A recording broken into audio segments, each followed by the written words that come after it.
There's nothing wrong with buying stuff. Now that sounds exactly like the sort of thing a person would say if they had a problem with buying too much stuff and ending up with a ton of junk, having no money at the end of the day, and not being quite sure why they can't make ends meet. But hear me out.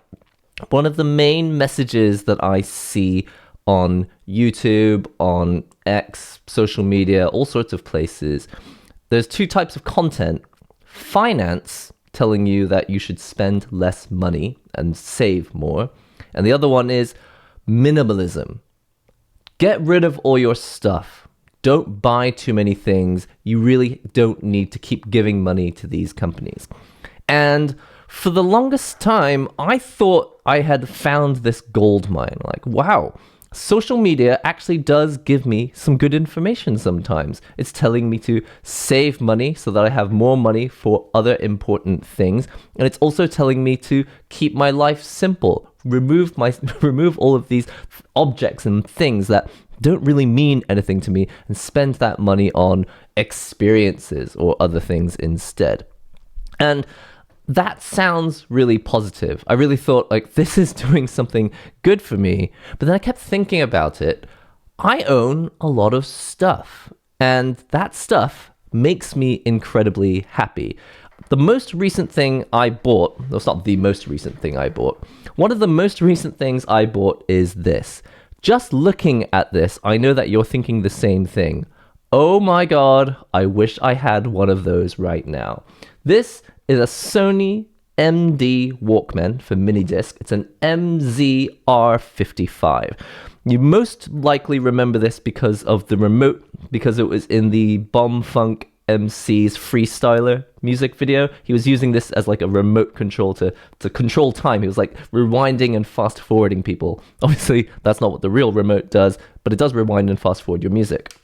The reason I'm showing you this is that it gives me so much joy, but it's also the exact sort of thing that people would tell you to get rid of. They're like, you don't need all of those old devices that you bought. They're all just a sign of like some life that you thought you were going to live, some kind of version of yourself that never arrived.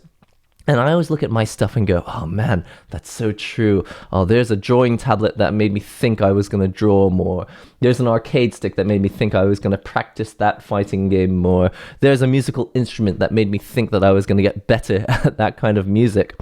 And I guilt trip myself into thinking that, these are just reminders. This is all just junk, stuff that I need to get rid of in my life.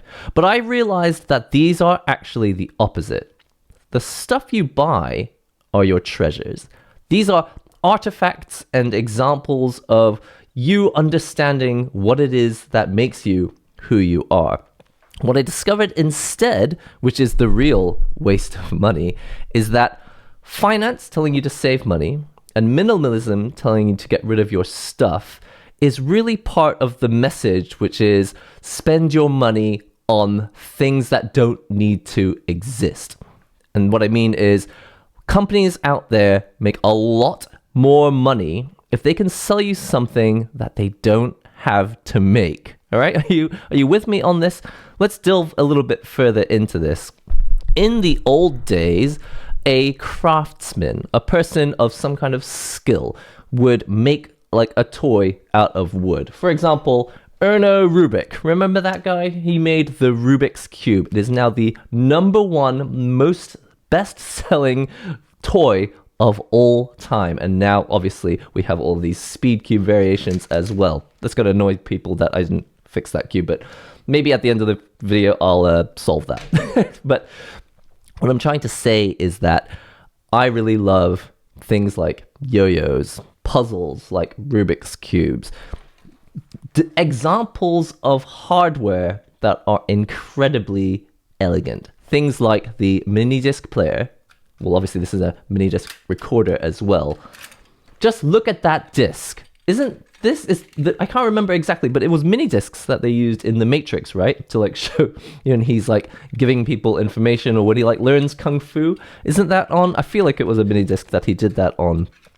If you have ever owned a Sony Walkman, a Sony branded Walkman product specifically, you'll know exactly what I'm talking about. This wasn't just some attempt at trying to make a new kind of media. This was an incredibly elegant demonstration of the height of what they could make in terms of a physical product that you can sell to people that plays music, but also like an art statement.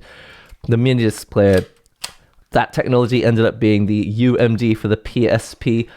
I could just go on forever about stuff. And I realized that that's a good thing. I'm passionate about stuff. This whole channel is about, technology, video gaming, reviewing controllers, and not just because, I need some tool that I can play fighting games with, but because controllers are interesting. It really annoys me that now the message seems to be, don't spend your money on things. In fact, you should be happy, or rather, you will own nothing and you will be happy.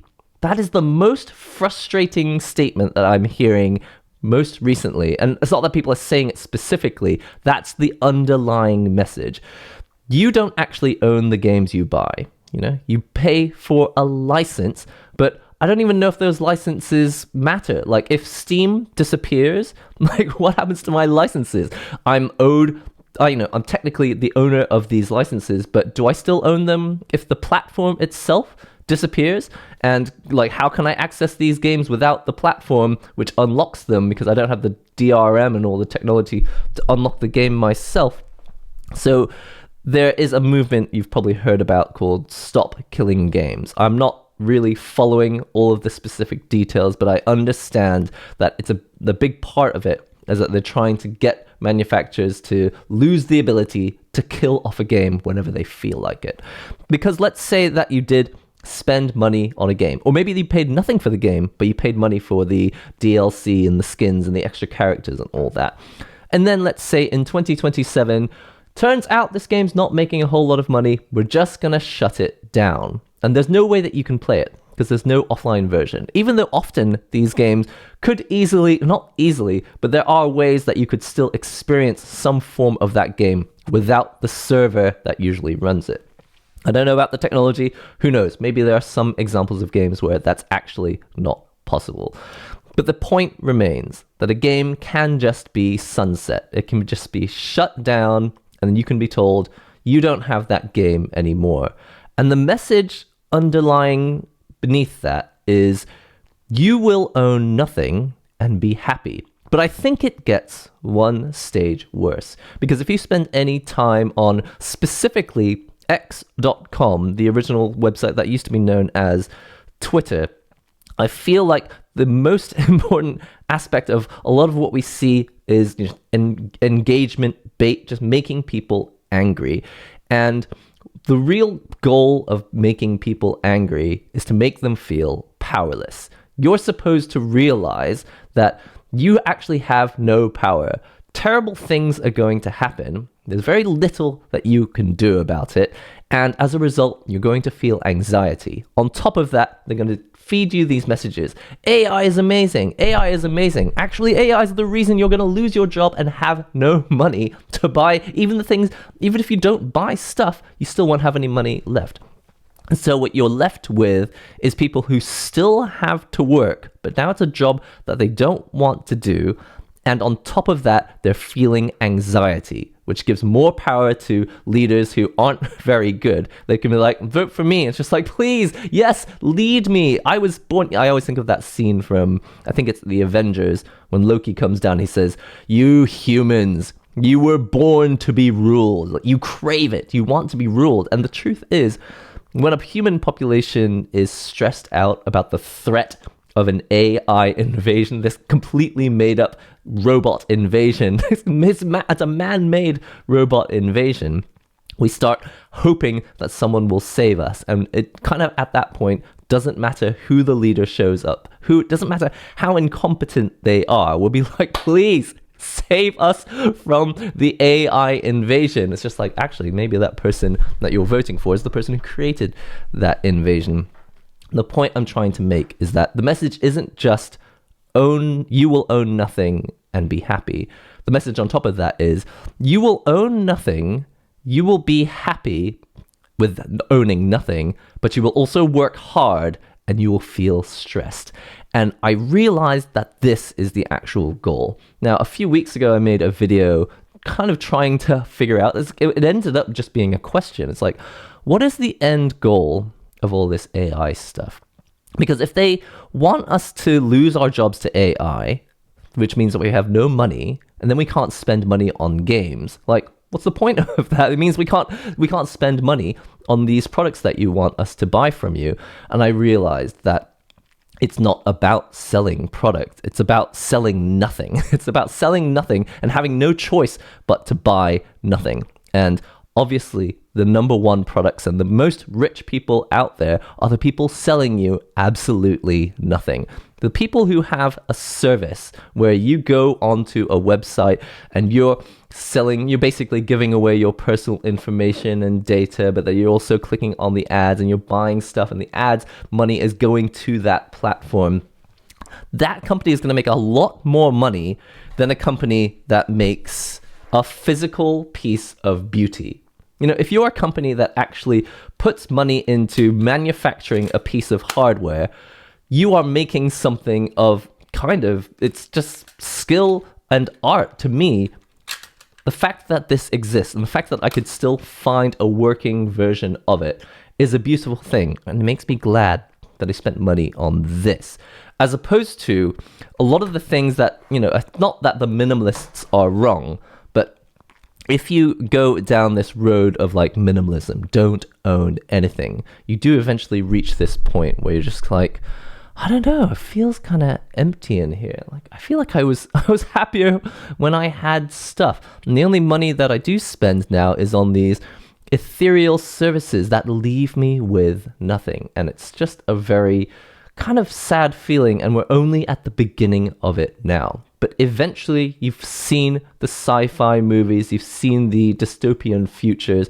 There is a future out there where everyone is walking around in the one-piece silver suit. They've all got the same outfit. They all watch TVs, but they don't have any control over what's actually on the screen. They don't own anything. It's an incredibly minimal future whenever the future is painted. And it's these people who don't own their own things and they don't have their own personality. They really are just these blank kind of silver suit people.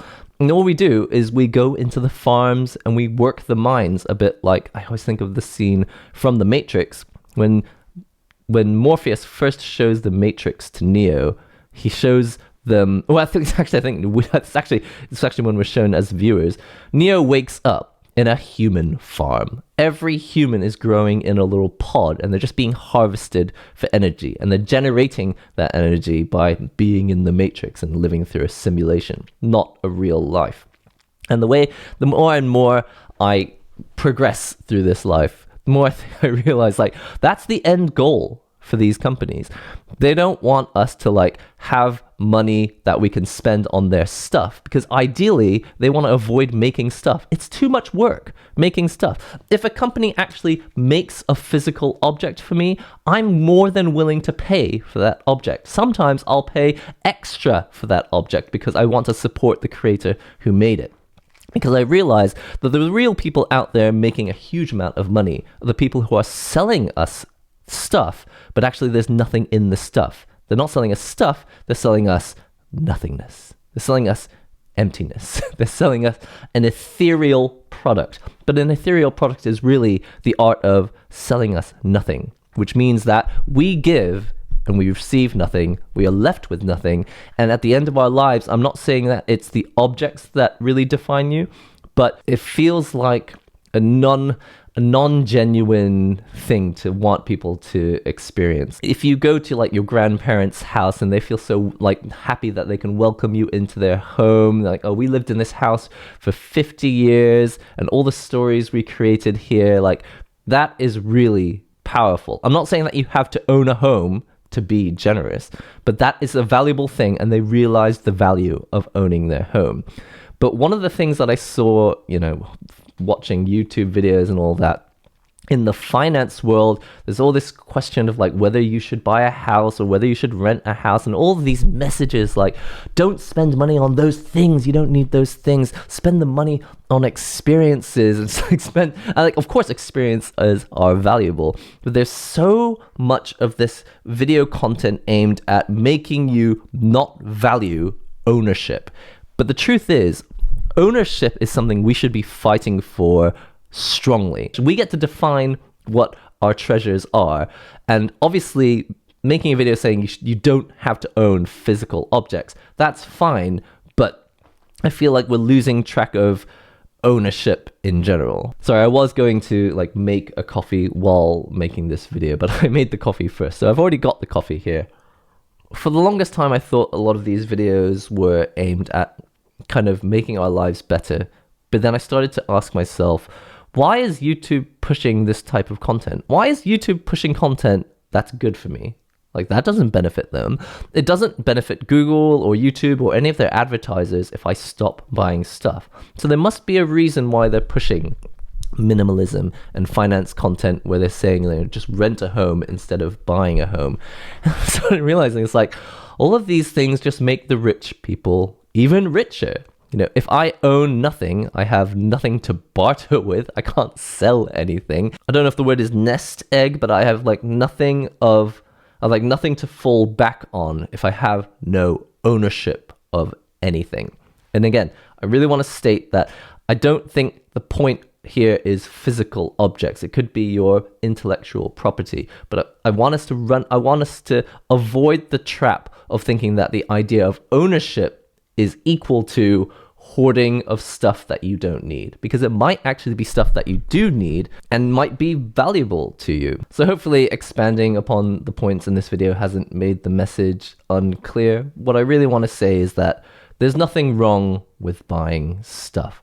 Obviously, it can get out of hand. If you buy too many things, you may regret it. And obviously, the more money you spend on objects, the less money you have to spend on other objects in the future. The goal is still to own objects. It's just that, you know, the more that you own now means it might be harder to own things in the future when you do need things like, I don't know, a hip replacement or knee surgery, that sort of thing. Obviously, I'm not trying to say all this content is wrong, but I do feel like a lot of the reason why probably platforms do push this content is because it actually does benefit the rich. And if they can get away with selling us a product that they didn't even have to make, that's even better for them. And that's kind of why I'm using this as an example, because the music industry does it all the time. They make us records, and then we copy the records, and then they make CDs, and then we copy the CDs, and then we made MP3s of those CDs, and they're like,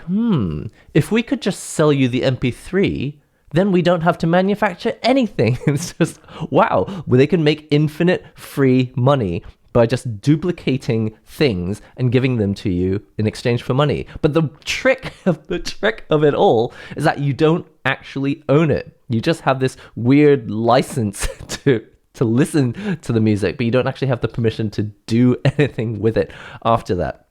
Music is obviously a very complicated example, but it's the best example actually, because people kept one-upping the music industry by finding ways to like copy physical objects until the music industry discovered that they could just sell us absolutely nothing. It would cost them next to nothing to copy some binary ones and zeros to our computers, and then not even have the permission to do anything with that music, because technically it's like just a license to listen to the music, but not actually own or do anything with the music. Actually, the music example is kind of complicated, but you know, it's the same thing with video games and digital distribution. Like before, they gave us a cartridge and I could hand that cartridge to a friend. Should I just get a cartridge out?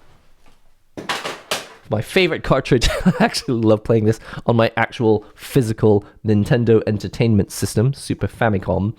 This is paneled upon. I bought this for, I think, $2 on Mercari. And I'm so happy that I did, because if I want to pass this to someone, I can. If I wanted to pass my digital Nintendo Switch Online membership to someone, I can't do that. So obviously, physical media is very important. Don't let anyone shut you down or make you feel bad for buying stuff or owning stuff. Obviously, you want to do it responsibly so that you still have money to buy and pay for the things that you need to in the future. But keep in mind that the real winner here when you buy nothing is that rich people can get richer. You have less power, you have no, again, I keep saying nest egg, but you have no bartering power because there's nothing for you to actually trade with if you don't own things. Obviously, if you have cash, that seems good, but remember, cash is like a completely made up concept. Like, they could decide that the cash in your pocket right now is worth nothing. Even if it's invested in some account somewhere, people can just toy with the economy to the point that all of your stocks, all of your cash is like worth less than it actually was. But a physical object, like, we can decide what the value of this is by the rarity of the object, by also just making objects, by also the quality of the object, the way, the innovation that was involved in creating the specific type of object that it was. There is value in objects. Don't let anyone make you feel bad for buying stuff or owning stuff. I'm going to leave it there. If you made it to the end of the video, I really appreciate you sticking with me, and I just wanted to say, go out there and enjoy your life, and obviously do it responsibly. But remember that the real winner here when we don't own anything are these companies that get to sell us nothing and still profit off it. And that really bugs me, and we're left with nothing to show for it. I also know that it's quite stressful to look at a cube on screen and not have it solved, so let's solve this. That makes me feel a lot better. But let me know in the comments, do you like to buy stuff, or was the moment when you decided to stop buying things actually the best moment in your life? Do you feel like it's better to spend money on things that have no physical form, or do you feel like there's a massive value in having physical objects? I think the argument could go either way. I'm leaning more towards spending money on things is actually really important, but I'd love to hear what you guys have to say about it as well. I've been NihongoGamer. I hope you've enjoyed this video. I'll see you real soon.